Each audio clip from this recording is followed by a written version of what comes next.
Hi there, food bloggers. My name is Ryan, and I'm the founder of QuerySeek. I've been working with food bloggers on improving click volume. Today I'm going to show you how we're increasing clicks by updating recipe photos and then measuring results. The thumbnail images in your recipe schema markup play a big role in determining how appealing a recipe is, so optimizing those images can have a big impact on how many views you're getting. Frequently, it's as easy as cropping one of your existing photos to align your thumbnail with user intent.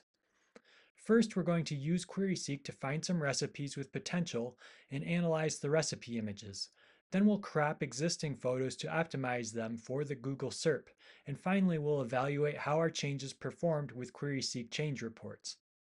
This low click-through report shows pages that are underperforming compared to other pages on your site with similar average positions. It's an easy way to find some pages that are getting impressions but not as many clicks as other pages in similar SERP positioning.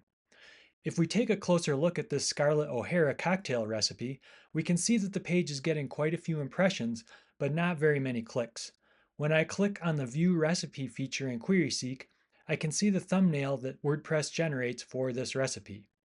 In general, simple photos that focus on one thing seem to perform better than busy ones. The thumbnails presented on a phone SERP are pretty small, and simple usually works better than complicated. For another example, let's look at this hibiscus latte recipe. It's not getting as many impressions as the Scarlett O'Hara cocktail, but it's enough eyes to have some potential. When I look at the recipe image, the crop just seems off. The recipe is using the main tall image, and since the latte wasn't perfectly centered in the photo, the SERP entry looks haphazard. This Dutch oven bread recipe is getting impressions across a number of keywords, but again the click-through rate is below similarly ranked pages. When I look at the recipe images, it's a little hard to tell what's going on. We happen to have another image of the bread inside the Dutch oven, and I want to see if that image would perform better. Now that we've identified some pages to update, I'll demonstrate how to crop an image so it will present the way I'm hoping on the SERP. This blog uses WordPress Recipe Maker, so I'll find the recipe in the Edit Post interface, remove the existing recipe image, and then upload a new copy that we want to take our crop from. We're uploading a new image because we don't want to edit images that are used elsewhere in the post. Once the image is uploaded, I'm going to click this Edit Image link in order to crop the newly uploaded photo. In this Edit Image interface, I'll click Crop and then set my aspect ratio to 4:3. WordPress ends up creating three thumbnails, a 1:1 square, 4:3 rectangle, and 16:9 wide rectangle. I find that creating a 4:3 crop is an easy way to choose something that will work for all three aspect ratios. Some vertical content will get removed for the 16:9, while some horizontal content will get removed for the 1:1. After selecting the region that I want to show up in my recipe thumbnails, I click Apply Crop and then Save Edits.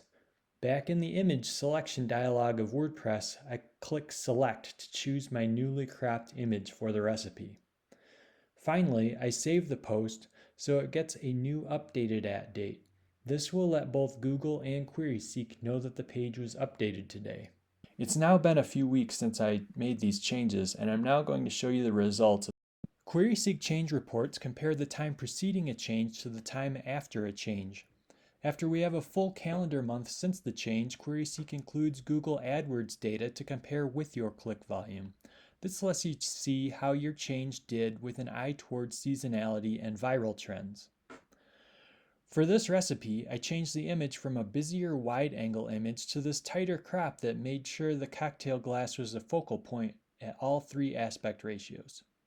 If we look at the summary table of this change report, we see that clicks are up 150%, while Google AdWords volume is down 23%.